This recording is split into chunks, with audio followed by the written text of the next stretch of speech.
Wow, Neil Armstrong.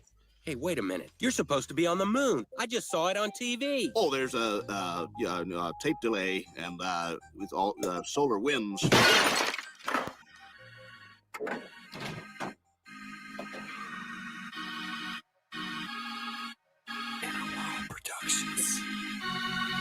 Nobody that I know of in my field uses the so-called scientific method. In our field, it's by the seat of your pants. It's leaps of logic. It's guesswork.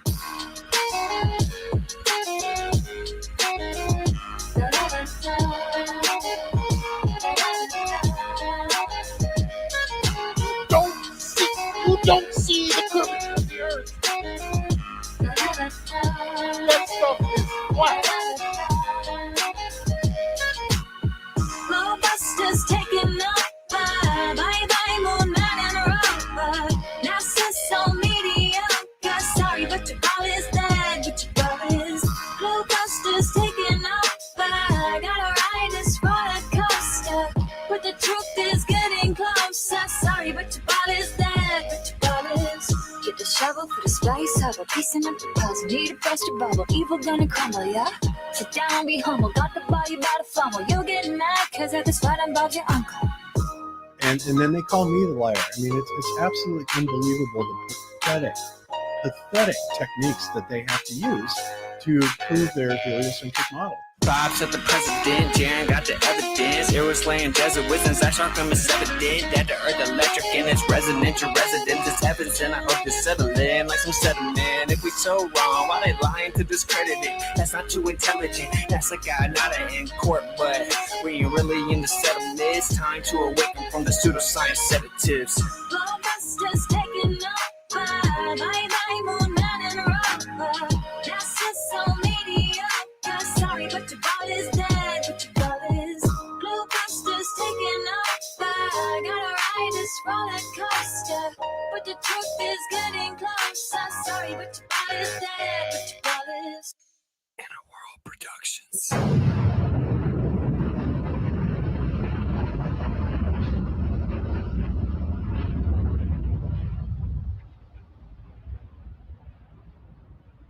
We accept the reality of the world with which we're presented.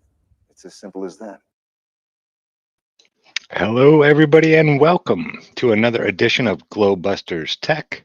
I'm your host, Zach Good Times for All, and today we're going to be talking about the electric field.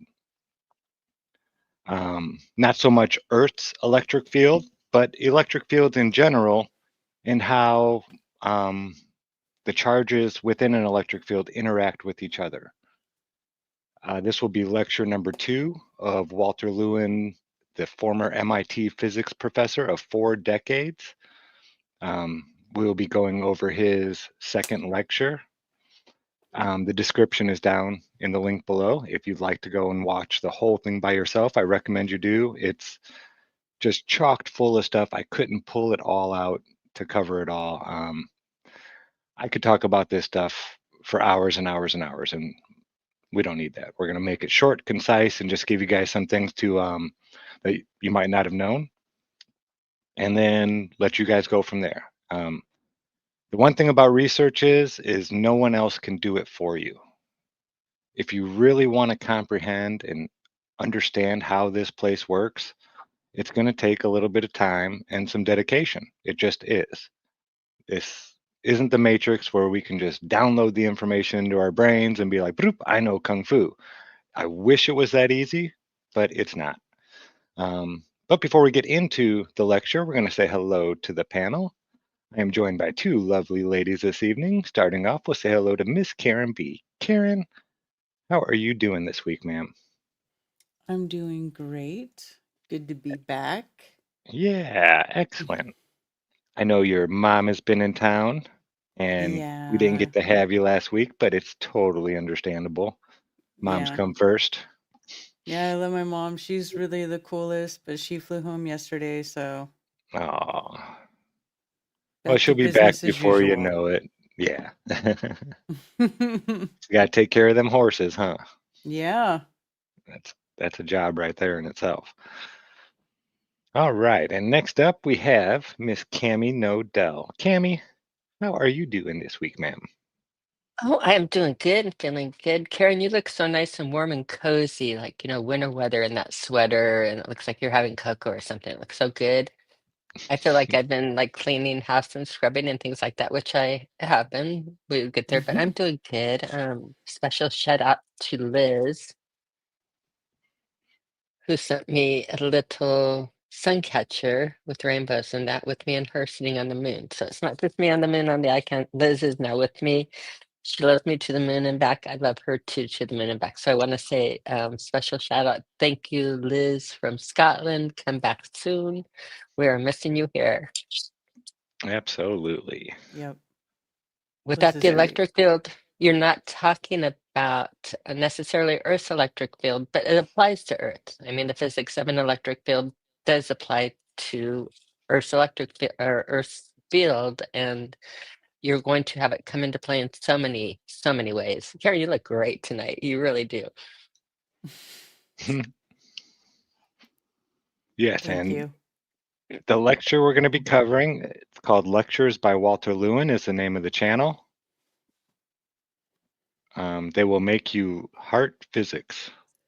And he absolutely has for me probably the greatest teacher I've ever learned from. He really does a very good job explaining, what the book explains, but then he gives great demonstrations to his class, and easy ones that with, a couple of toys, I call them toys, experimental, whatever you want to call them. Yeah, you can do a lot of this stuff yourself, and I did. He made me want to go out and purchase a lot of this scientific equipment to test these things myself. And yeah, it's changed my life. But Walter Lewin, this is from his 802 Lecture 2, Electric Field Lines, Superposition, Inductive Charging, and Induced Dipoles. The induced dipole part is the one part I really want you to kind of focus on, because that really plays into gravity or the downward vector, whatever you want to call it. This will help when you wrap your mind around induced dipoles. It will really start to sink in why things happen and why denser objects go down and this and that. He's really going to get into it on the next lecture. But this one, what I really want you to pull out of it is inductive charging, of course, and then induced dipoles. That's the main thing. All right, here we go. Let's just jump right into it. So here you see the +3 and the -1, relative units. And let's take a look at this in some detail. First of all, the length of the arrows again indicates the strength. It gives you a feeling for the strength. It's not very quantitative, of course. And so let's first look at the +3, which is very powerful. You see that these arrows all go away from the +3, and when you're closer to the +3, they are stronger, which is a representation of the inverse R² field. So it's something that he did touch on. Before this, we're already, about 13 minutes into it, that a single charge placed out there, in the ether into nothingness all by itself will be strongest, of course, as close to the charge as you can get, and then it will fall off at 1/r², the inverse square law, just like light and everything else. When you have just a point source or a sphere, a perfect sphere, that's how the electric field acts. It gets weaker and weaker and weaker exponentially the further you get away from it. Very close to the -1, the arrows are pointing in towards the -1, because the 1/r², the -1 wins. And so you see they're clearly going into. So what he's saying, this is a +3 right here he has. So this is how the +3 looks. It's stronger here, and it gets weaker and weaker and weaker. The arrows get smaller. And then right here, you have a -1 charge. And you can see all the arrows are facing in towards it from every direction. To the direction of the -1. Well, if you're in between the plus and the minus on this line, always the E field will be pointing from the plus to the minus, because the plus is pushing out and the minus is sucking in, so the two support each other. But now if you go very far away from this charge configuration, anywhere, but very far away, much farther than the distance between the two charges, so somewhere here, or somewhere there, or somewhere there, or here, notice that always the arrows are pointing away. And the reason is that +3 and -1 is as good as a +2 if you're very, very far away. But of course, when you're very close in, then the field configuration can be very, very complicated. But you see very clearly that these arrows... You see how all these arrows are still pointing in this direction once they get away from the negative. They turn about right here and start going in this direction again. That's kind of how electric fields work. They will engulf things. It's not like it hits something and then cast a shadow. It will actually wrap around it and like grab a hold of it almost to try to make the two different charges the same. That's what they're doing. The high potential is going into the low potential to try to equalize them. Those are all pointing outwards. None of them come back to the -1. None of them point to the -1 direction. And that's because the +3 is more powerful. And then there is here this point, and only one point whereby the electric field is 0. If you put a positive test charge here, the minus will attract it, the plus will repel it, and therefore there comes a point where the two cancel each other exactly. Okay. So that was interesting. Somewhere within that electric field, when you have, you know, the positive and the negative, we'll just call it high potential, low potential, somewhere in between there, you're going to have 0 on your field. Your net charge within, you know, that area will be 0 right at that point. Okay. And then look at the size of that Van de Graaff generator. Man, Nice. I would love to have something like that. That's just toys, toys, toys, toys. One of these days, maybe.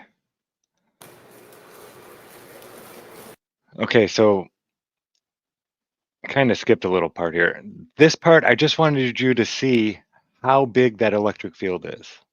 And you can stand close to an electric field, or close to the Van de Graaff generator, I should say, and be well within the electric field and not get shocked. Getting shocked has to do just as much with distance as it does charge. You could have it, you know, the Van de Graaff generator turned up to a certain potential, and not until you get to a certain distance will it discharge. Once the amount of energy in between the two is what, 3 million volts per meter cubed, I think. Once it reaches that, the air can no longer insulate. Now, the air can change. If there's more humidity in the air, it'll be higher. If it's super dry, it'll be lower, and the discharge will take place with the lesser potential. So he charged up one side of the ball positive and one side negative. And he's going to move all around this Van de Graaff generator and show you that this little arrow is always going to be pointing out. The low potential will seek out the Van de Graaff generator, while the high potential will be pushed away from it. So it's always going to line up wherever he puts it with that Van de Graaff generator straight out. That's how far the field lines stretch out. Anything within inside an electric field will become polarized. That's just how it works. He's going to show you right here what he's talking about, but everything, the grass seed, lead, everything, drops of water falling in the air, everything will become polarized on its outside edge just from being inside an electric field. And as far as I know, there is no place here in this realm that doesn't contain an electric field. It permeates everything and all in this realm. That's just, it's kind of like a prerequisite. It's like gas pressure. You know, we have it, it's here, it has to be contained. That's kind of how the electric field is. There is no place here that doesn't have gas pressure. It never gets down to zero, absolute zero. And that's the same way you can kind of look at the electric field. In this place, it's just in every nook and cranny. You can go, you'll find it there. And the electric field is like so. And so the electrons want to go as far away in this direction as they can through induction. And so this side remains positive. And so what is this grass seed going to do? It's going to rotate. It's going to line up with the electric field. And this is the way that I'm going to show you now field configurations in the vicinity of a dipole. And I will also show you then field configurations in the vicinity of two charges which have equal polarity. You may have seen this in high school with magnetic fields, with iron files. That's kid stuff. That's the easiest thing to do. This is the real thing. This is the electric field. I bet you've never seen electric fields which are traced by these mysterious seeds. So I'll give you some light. I want to get one of these optimize right here. The demonstration. These seeds first have to be oriented in a way so that it is chaos.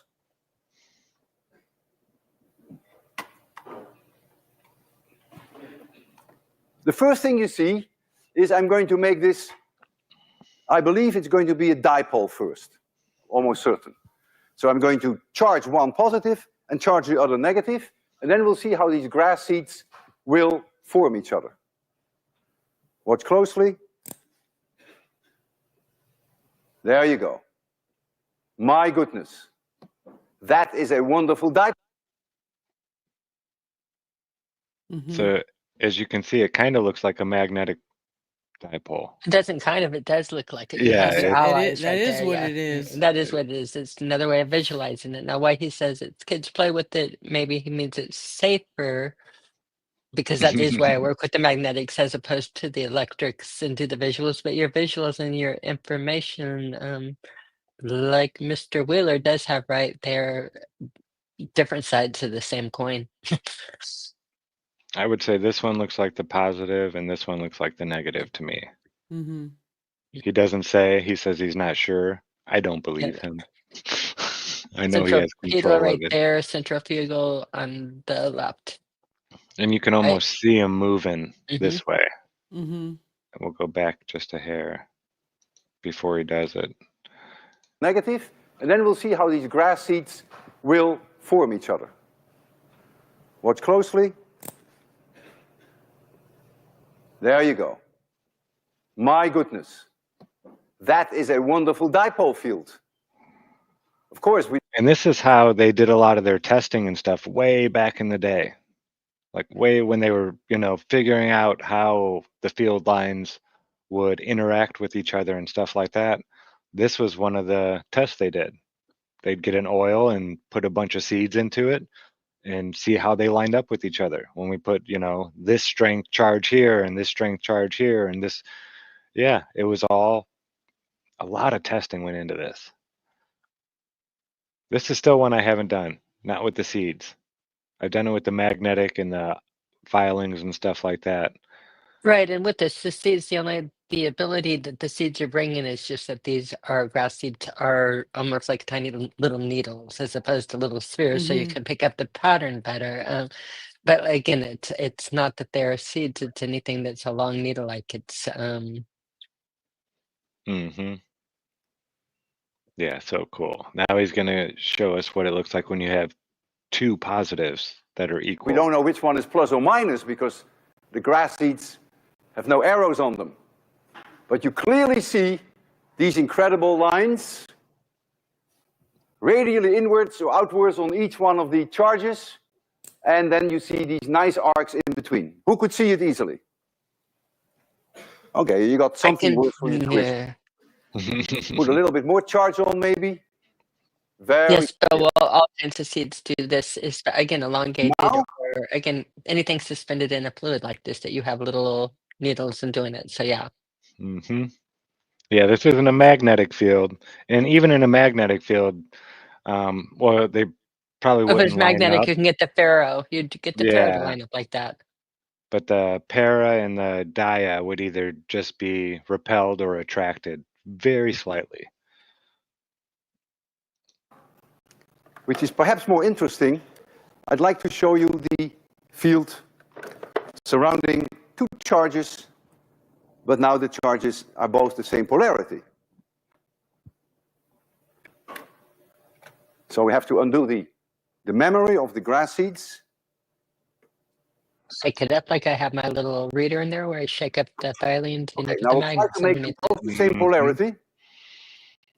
And then watch this hair blower effect that I told you about. Ah, look at that.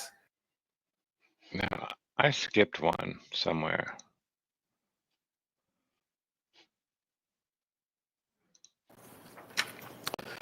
Now the force will be in this direction.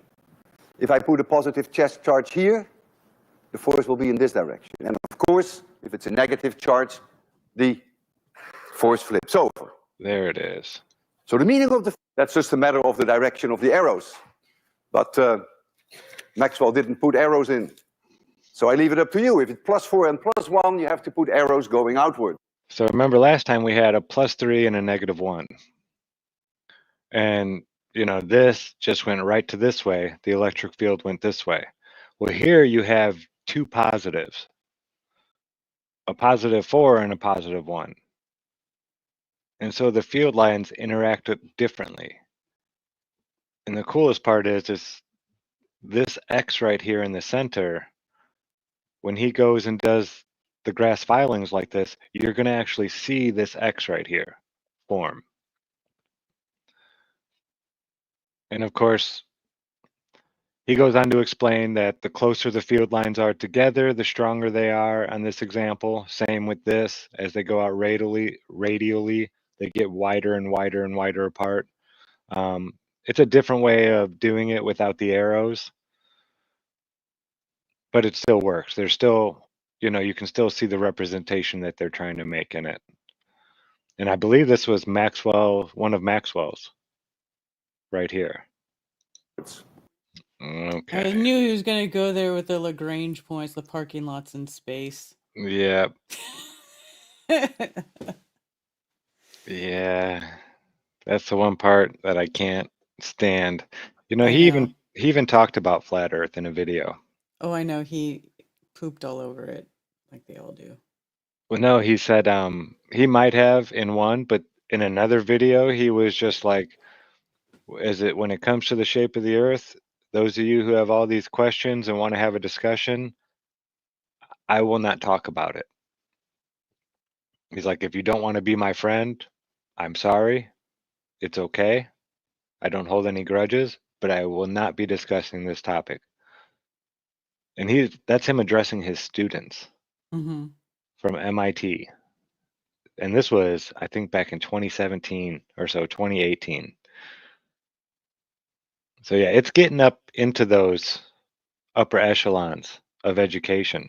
I know he was for a while there putting out like weekly or bi-weekly videos where he's just talking to the camera and he's addressing students and whatnot. And I've heard him, and I remember watching a couple of them randomly and him saying, oh, yeah, basically I'm not talking about it or it's ridiculous, but I just remember like, oh, I see. He's just not touching that. He's just doing the NDT. Like they're all of them. They're just like, oh, we're not talking about that. But his students are. His students are. Yeah, his students want to know what's up.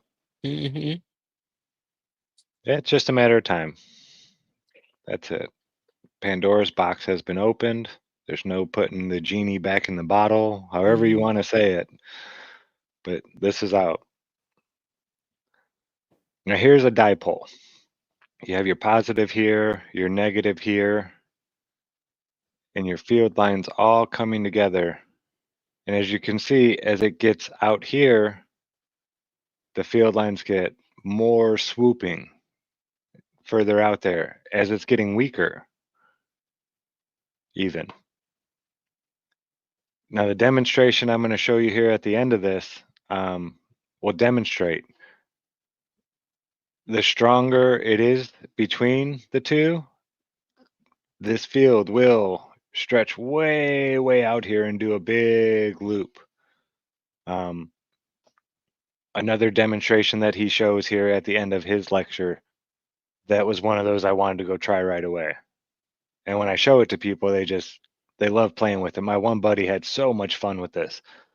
Not so much touching it, even just getting near it and watching this ball that's just hanging there from the ceiling move, not by touching it, just by getting close to it. You could either make it come towards you or repel away, depending on what kind of charge it was picking up. Yeah, so neat. It's invisible, right? So it's like moving something on the table without touching it. If you could do that, it would blow your mind. Well, it was kind of the same way here. He had no idea what was going on. I just kept going, get close to it, but don't touch it. And I didn't tell him, what was happening. I had already charged it up. And he came in, he's sitting there getting close to it, and it starts moving. He's like, what the? Yeah, it messes with people. But this is electricity. It is, if you don't understand what's going on, I could see how people would say it's, mystical, magic, you know, Mm-hmm. you're a witch, things like that, because you don't see it, you don't feel it, you don't smell it. There are no senses, you don't hear it, as long as it's not discharging, none of those things are going on. You don't even know this is taking place, but it's happening around us at all times. Mm-hmm. And just by moving your body a little bit, you're changing the electric field around you and how it's interacting. If you stick your elbow out like that, now this is at more of a point than if it is down at your side, and more potential is coming rushing into your elbow here. It's crazy how it works. It really is. But it's all tested over and over and over again by thousands and thousands of people, and it always comes out the same. That's why these are considered natural laws. They can't be experimented scientifically, because you can't remove yourself from the electric field. Mm-hmm. There is no place where these don't exist. So testing it experimentally is impossible. So these are the laws of electricity. And they hold true. Everywhere I've tested them, at least, in multiple places around this country, I've had the Van de Graaff generator with me, testing it and playing, and it always does the same stuff no matter where I'm at. The high potential seeks out the low potential. It's just nature. Right, and look at your diagram there. They're at 90 degrees perpendicular to the inertial plane, dielectric inertial plane in this case, which is Mm-hmm. drawn in red. I like to always think of the inertial plane as if we put it into, we will have to like complicate it a little bit more than what we're doing here to bump it up to the flat Earth realm. But I like to, when like looking at the Masonic drawing board, and that think of that inertial plane, that place of equality where the two are in perfect balance and meeting on the dipoles. I like to call that little floor, what is the name Checkerboard. of the checkerboard floor, because that is what they are describing perfectly on these are the areas of the inertial plane where everything is equal, the only place that life can live. Mm-hmm. Yep. That's that line right there. You notice how Mm-hmm. everything that's touching the spheres is also perpendicular or 90 degrees. It's never hitting the sphere at, at an angle. It's always coming into the sphere directly straight on. That's how electricity interacts with us. It will always touch your body no matter how your hand is. Like right here, the electric field is touching it here, like that. At the edge right here, it's coming in at this angle. Right here, it's touching it straight right there. It's never coming in and touching your hand at an angle like this. It will always be perfectly perpendicular, 90 degrees. Which is another Close to good evidence for just a thing that popped into my head, like the craters on the moon being electric scarring, Yeah, right? yeah. I have a video I can pull up where I did some of that. I just put a bunch of baby powder in a paint can lid and set it on my Van de Graaff generator and then discharged the wand through it. Mm-hmm. And it made a bunch of little moonlight craters and all kinds of cool little stuff. Nice. Yeah, that was a neat one. Okay, remember folks, this is your dipole. the minus, notice that all the field lines come in on the minus. You expect that. So it's neutral. Like we were saying, that's what nature is always trying to do, is make everything neutral. So if you have this interaction that's pretty much equal, you know, you can see the difference if you're up close. You have a positive and a negative that are, just say, we'll say +2 and -2. Well, if you're up close, you can see all those lines and everything. But once you get real far away, it looks just like everything else. All the other air or whatever's around it that is neutral. You know, that's one of the things that the people that say that, you know, this can't work because even though I jump into the air, I'm still a neutral charge. I'm not positively charged, I'm not negatively charged. And it's like, well, you are and you aren't.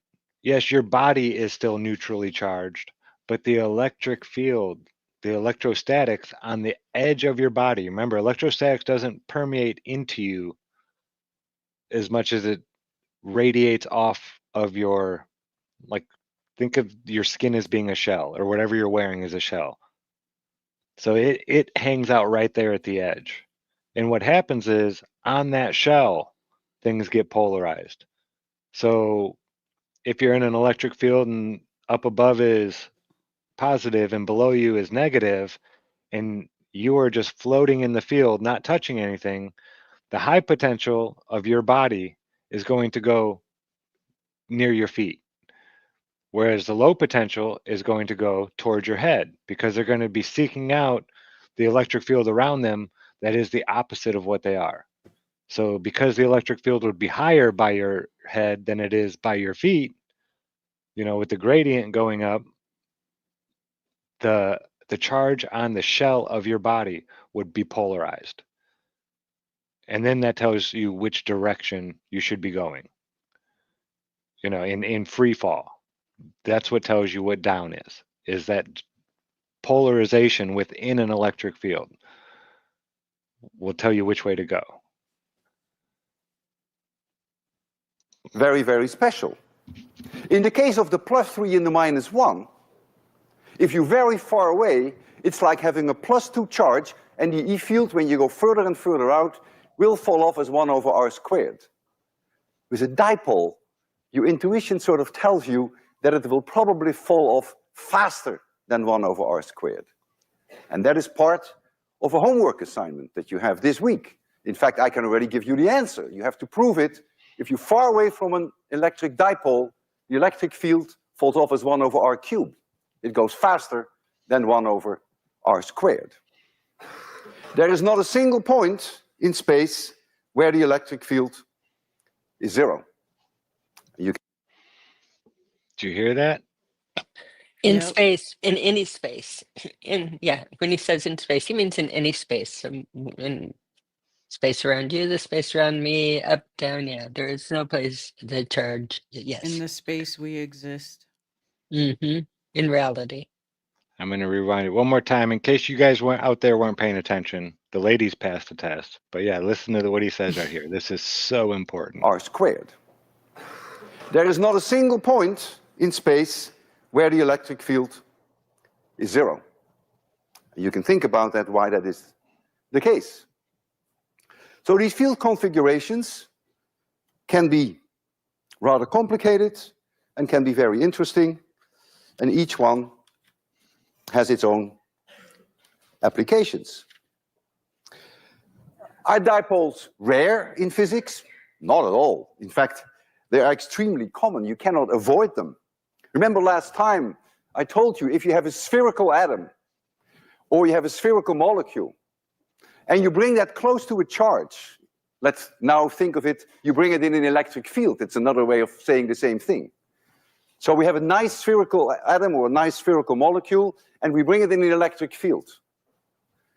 The electrons want to go upstream the electric field vectors. They go against the direction of the electric field. And the positive charge wants to go in the direction, wants to go downstream. And so what are you going to do? The electrons will spend a little bit more time on one side of the nucleus than they would in the absence of the. So just like I was saying earlier about that shell around you, right? That's what he's explaining right here. Even, you know, from as small as atoms or molecules, however you want to do it, polarity is going to happen. One side is going to be charged a little bit more positive than the other side, depending on what kind of field it is. If you have a positive field that's emanating from over here, then this will go out this way, away from it. If this is negatively charged compared to, you know, this object, it will go towards it. That electric field. And therefore, you are, through induction, turning that atom, turning that molecule in becoming a dipole. Everything becomes a dipole. Just like that. You're turning it into a dipole by putting it into an electric field. So, Which, by the way, anytime I look at any of the religious or the mystical or any of the word pillar anywhere in mysticism or in again history in that where they use biblically in that pillar, I usually replace it in my mind the word dipole, and everything starts to make sense in physics that easy, that quick. mm-hmm. Yeah, it's one of the building blocks that we built all of our electrical knowledge on these ideas that he's sharing right here. It's beautiful the way it all works. And I still have so much to learn about chemical reactions and, you know, this and that and yada yada yada. All there's just 10 lifetimes you could learn. But when you learn just a few simple phrases like induction and polarity and, you know, dipole, it all starts making sense. All the different phenomena you look at around you, and you can't really see it, but you can imagine the interactions taking place around you. I was sitting on the front porch, just, you know, watching the cars go by, whatever. It was sunny out. I remember that. It was early in the morning. Oh, I was talking after one of the radio shows with the gang. And I see a spider just hanging there. And I'm wondering, like, where is this spider silk coming down from? Because there's no tree, there's no nothing straight up above it. And then all of a sudden, as soon as I kind of focus in on it and realize that it was a spider, it just goes whoop and takes off and goes flying up into the tree, hanging from its thread. And I now understand that so much more because I comprehend induction and the things that are taking place, the electrostatic tethering. And yeah, this place is so amazing. And there's a reason they don't want us comprehending this stuff. Because things like free energy and, you know, vehicles that could travel very easily through the air and get places real quick. And, you know, you don't need a road to get to your house. They don't want that. They want everybody on roads and hooked up to the power lines on grids. You know, it's a lot easier to keep track of people when they all have to drive to get to their locations and, you know, their electricity is all hooked up on wires and this and that. It's a lot easier to control people that way. It's a lot easier to control people when they're dependent on you. Yes. Well, yeah. That's a When they huge can do part of it. stuff themselves, not so much. Hmm.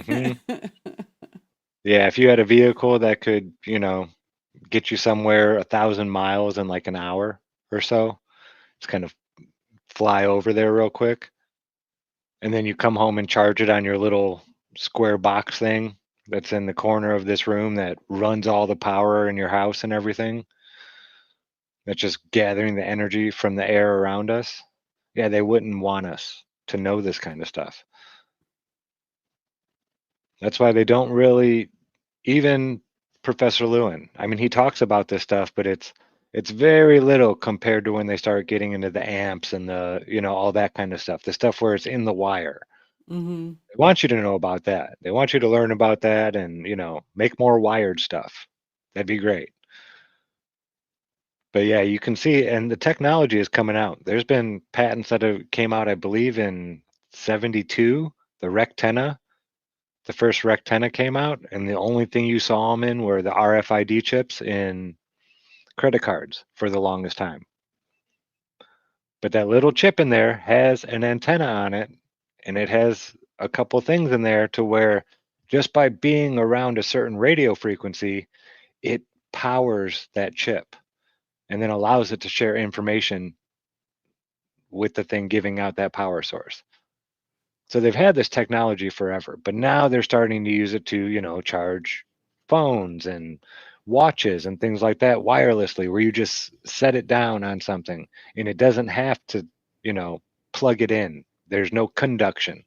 It's not metal to metal, wires touching wires through a connection. We don't even need all that kind of stuff. Imagine how much money that would save, how much materials, all the gold plated everything or silver or whatever they're using, just all those little connections and wires that we don't need. Mm-hmm. All the metal going through these wires connecting all our houses together. Imagine all that material being put towards, the new thing. We already have all the materials gathered. It's just them releasing the technology. And there's over 600 patents that are not to be seen by the public and not to be used. You could be bought out by, a military contractor or the Pentagon or the CIA or this or that. They can buy your patent from you and pay you, a certain amount of money for it, Mm-hmm. but you can't get it patented and then commercially sell it. Right, then it's gone. They can put it on the shelf. Mm-hmm. And then poof, nobody ever hears about it. Yep. That's why this stuff is so important, just to comprehend and then pass that knowledge on to the younger generation, because they're the ones that are going to be, dreaming about it, and hopefully they'll have a little bit of a better society, a freer society when it comes to technology and stuff like that. And I get a lot of it. It can be dangerous.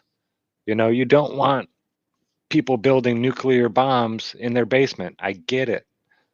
But we're not talking about nuclear bombs or this or that. We're talking about free energy devices, things like that, cars that run on water. I mean, these things have been out there for a long time, and they're just put on shelves, like Karen said, and forgotten about. One of these days, we'll see. All right, let's see what else Dr. Lewin has to say. If you have a little bit more charge on this side, averaged over time, you have the same amount of extra charge plus on that side, averaged over time. So you make dipoles very often, whether you like it or not.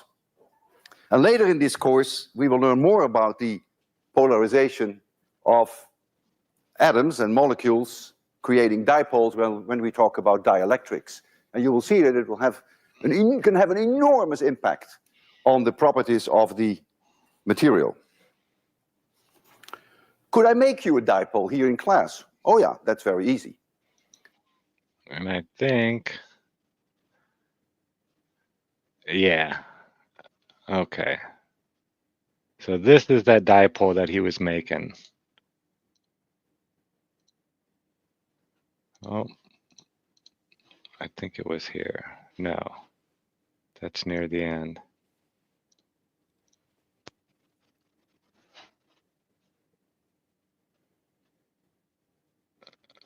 I guess we could take a look at. This is just, he's going to explain induction real quick. Just a little refresher in induction. To move. And I'm going to bring this rubber rod, which I will rub and becomes, I think, negatively charged, if I remember correctly. And I will bring that, say, close to these two, which are touching each other. So here is this one metal sphere, and here's the other metal sphere, and here comes the rubber, negatively charged. Ah, what's going to happen? The electrons want to go away, so this becomes negatively charged, and therefore this remains a little bit positively charged. Now remember, he said he's not even going to touch it. There's no, these two are touching each other, these two metal spheres, and he'll fill that in a second. But just by putting this negative or lower potentially charged rod near these two metal spheres, the high potential or positive will be trapped on this sphere over here, as to where the low potential or the negative will be over here on this sphere, because this is a negative rod. So the two like charges, the negative or low potential, are pushing away from each other, whereas the positive will be attracted to this negative rod. That's induction. For every one electron that is excess here, when I start it's neutral, there will be a positive excess there because charge is conserved. You can't create charge out of nothing. And now what I do, while this rubber is still here, while that rubber rod is there, I separate them. So here they're in contact with each other first. They have to be in contact. Wow, we get some visitors. Don't be late. That means you, pretty boy. I'm impressed. Thank you. That's another thing that made him a great teacher. You know, I'm sure there's some college professors that would harumph, interrupting my lecture, blah, blah, blah, blah, blah. That wouldn't, he was just, I'm so impressed. Thank you, you know, and just blew it off like it was nothing. And it didn't interrupt the class all that much. It's a good teacher right there. It's not all about him, you know, and his ego or whatnot. I could just see some college professors getting their panties in a bunch over that. So what I do now is, while this rubber rod is still in place, I take them apart. And when I take them apart, this negative charge is trapped and this positive charge is trapped. And so I have thereby created negative charge on this one, positive on this one, and it's equal in magnitude, so I have a dipole. What I want to demonstrate to you is that indeed I have positive charge here and negative here, that there is a difference in polarity between these two, and that's the way that I will do the experiment. I will not show you that the amount of charge is exactly the same on each, which of course it has to be. He's going to break out the electroscope. So let me give you some aluminum foil. And we learned about that in the last video. You have a metal rod here with a piece of aluminum foil. And when you put a charge on it, the charge will be the same on both of them since they're touching. And it will, depending on how strong it is, the stronger it is, the further they'll be pushed apart, because like charges repel each other. So he's going to show you that. And they will repel each other, and so the aluminum tinsel will go to the right. So You never have to remember whether it's negative or positive, of course. That is not so important. What is in a name, after all? Rubber But it rod, happens to be cat negative. fur. Okay, so now we go here. And notice he doesn't even I bring it touch it. here. I hope that no sparks will fly over because that ruins the demonstration. And now, notice what I do. While the rod is here, I separate them. Bloop. So as I was... So he had a dipole while they were touching, But now that he separated them, one has more charge and the other one is at less charge than neutral or negative. So by separating them there, he got rid of the dipole. Now each of them have a dipole on them, you know, positive and negative, but one has a higher potential than neutral and the other one has a lower potential. I was holding it there. Things were going on in there that you and I couldn't see, but the electrons, the rubber rod is negative, electrons were shifting in this direction, and this is now positive and that is now negative.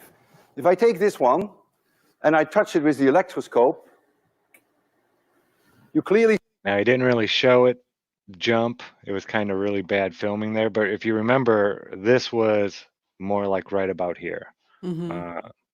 Yeah, right there. You can see on the bottom of the screen there. Yeah. It's much closer. So when he touched it, it was definitely a positive charge.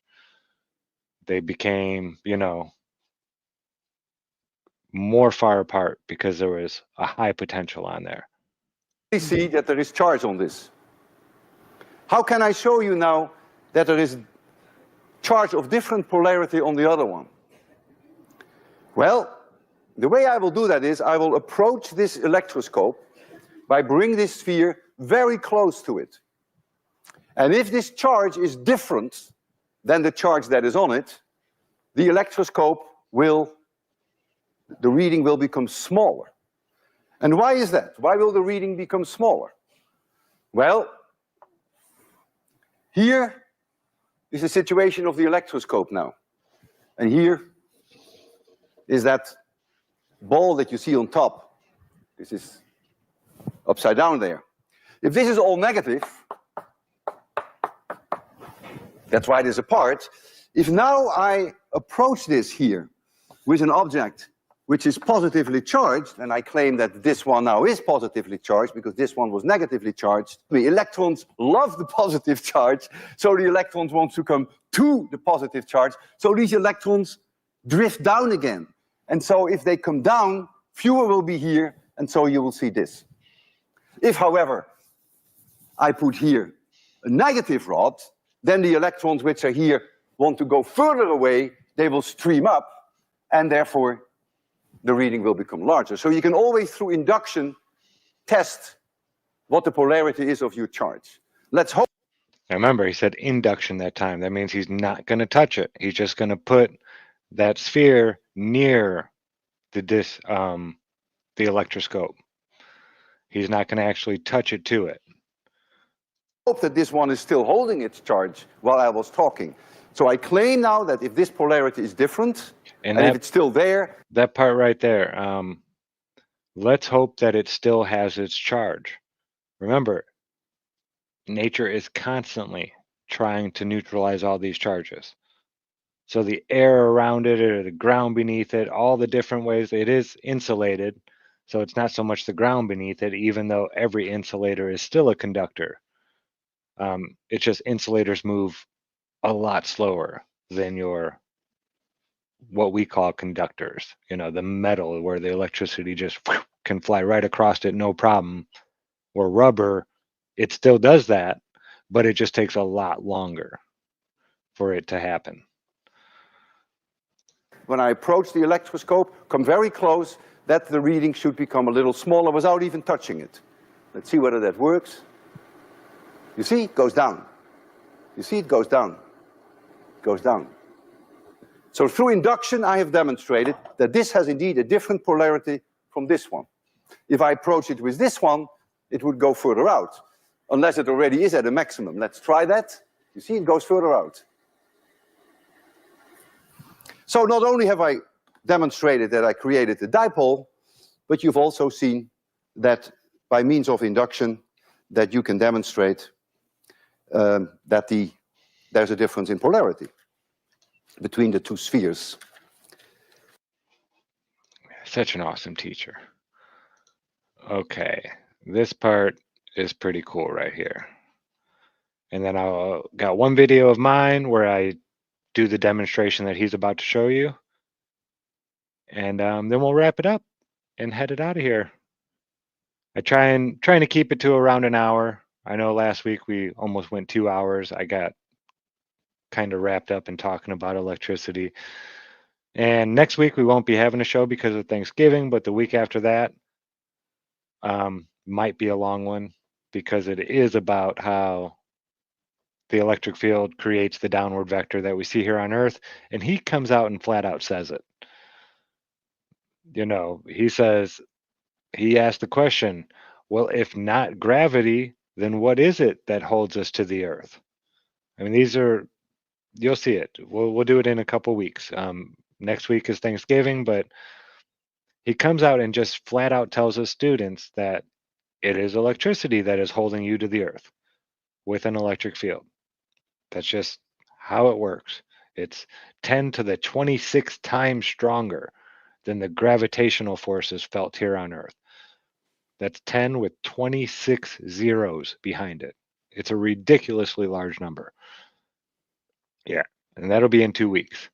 But now this will be induction to start it off, and then conduction takes over. But this was one of those really neat demonstrations that I had seen, and I was like, oh, I need to get a Van de Graaff generator now. This might have been the one that did it, actually. And I just went and purchased the Van de Graaff generator after seeing this one. But here you go. This is pretty, it gets a high potential charge from the Van de Graaff generator, right? And then it moves over to his low potential forehead and comes in contact with it. And you have conduction. So all that energy is then sent into Dr. Lewin, and the balloon is now neutral again, and it's going to seek out the higher potential Van de Graaff generator, and it moves back towards the Van de Graaff generator. It hits it, becomes very positively charged, and then rushes away from the Van de Graaff generator. So it's just constantly going to bounce back and forth.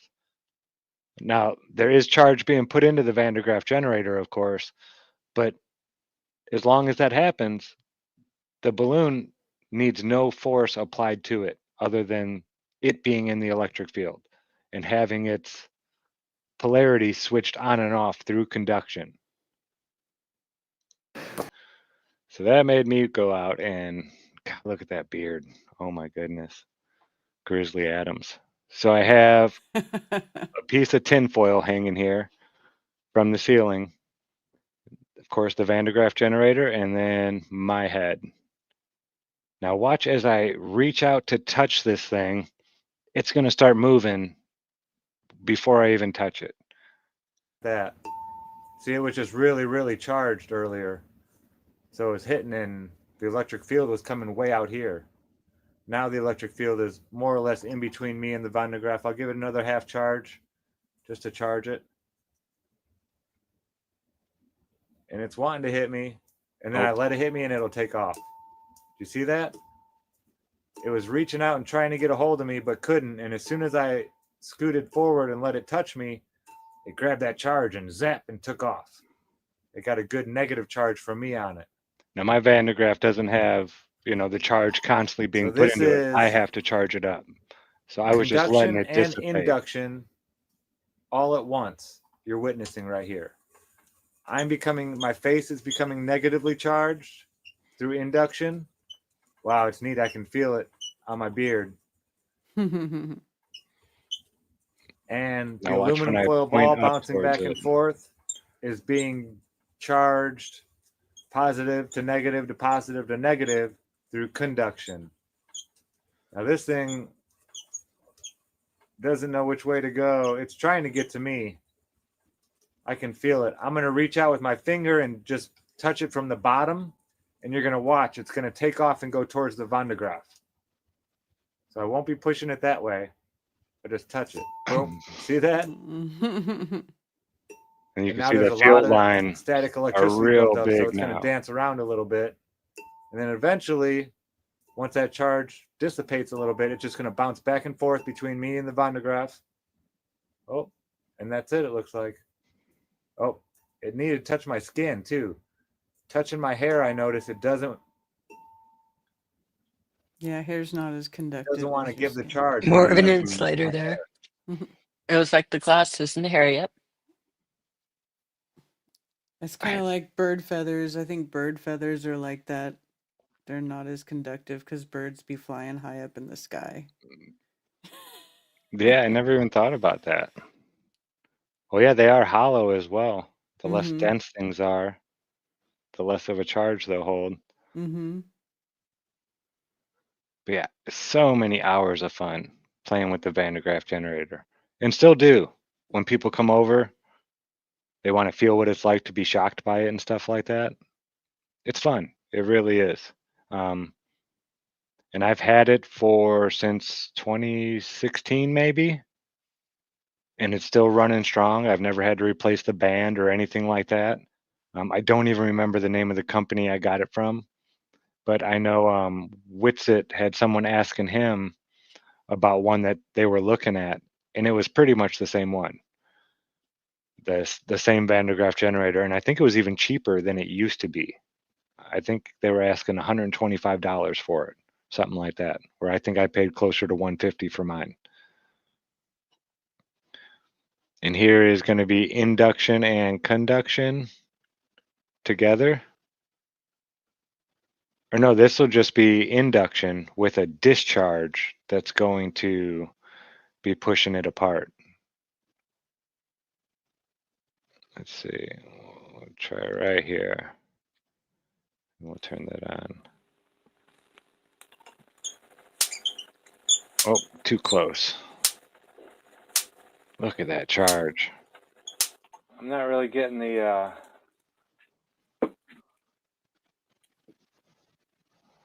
there we go. Lean it back this way a little bit. I'm not sure how I had it. I had it leaning pretty good from the, there we go. See that attraction there?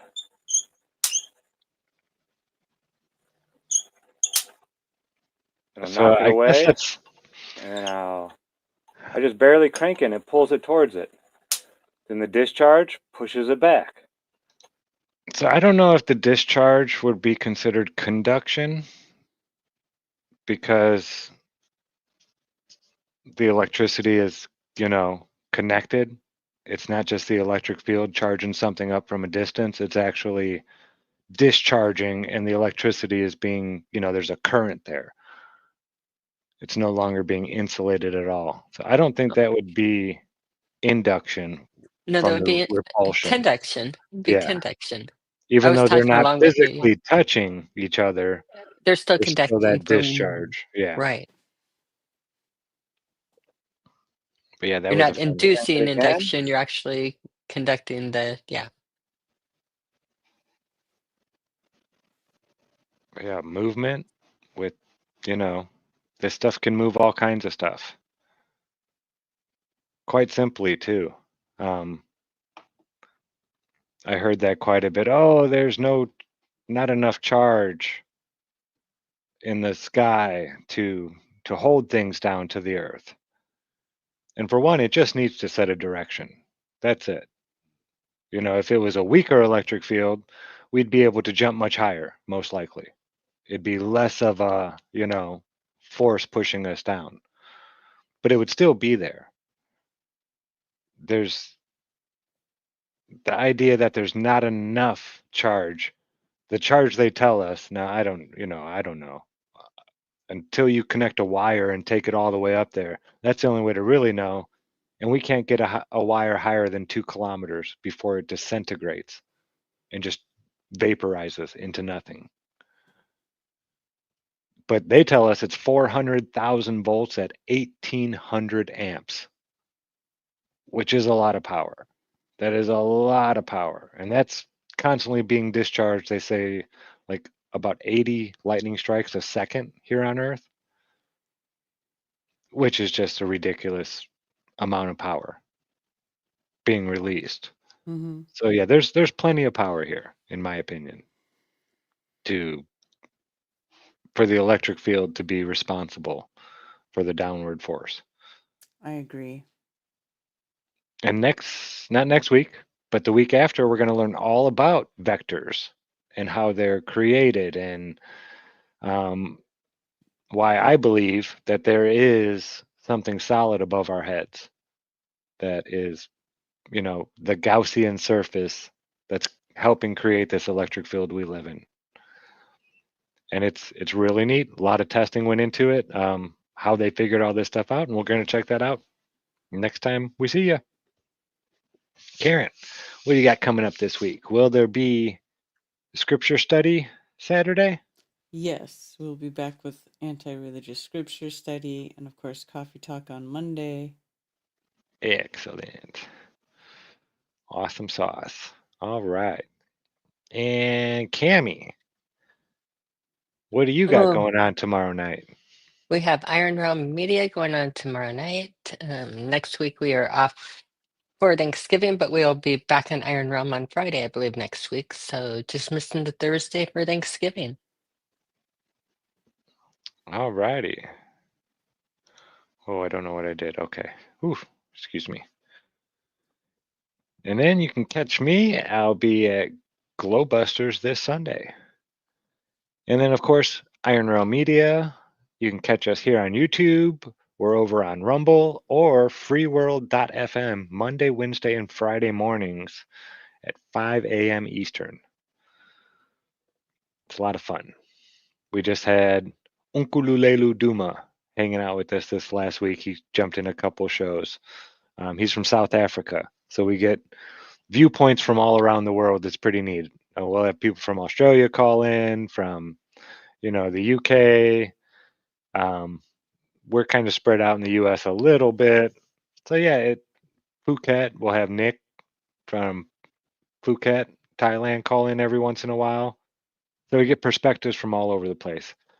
And we pretty much just make fun of Elon Musk and NASA and stuff like that, the government. We really don't talk all that much flat Earth anymore. I mean, unless something's really happening, we beat that horse to death. Yeah. So we just try to have fun. It's more of a therapy session too.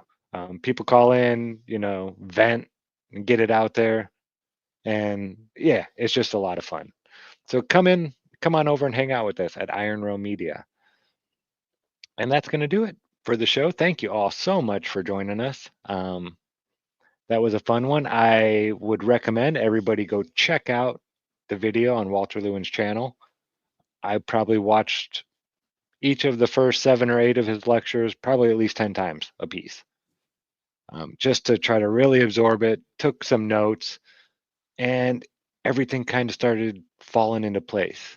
Once you start learning what the words mean and you hear him say them when you know what they mean, it just changes everything. It makes you want to love physics.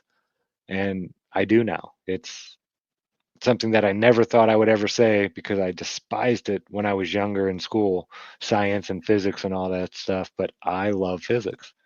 It's beautiful. It really is. And I have Walter Lewin to thank for that. So go on over there, and yeah, he's still putting out videos all the time. But that's going to do it. Thank you all so much for joining us. Remember, be good to each other. Don't lie to each other. Open your mind, because there's truth inside. Peace out, everyone. Peace. Peace, everyone.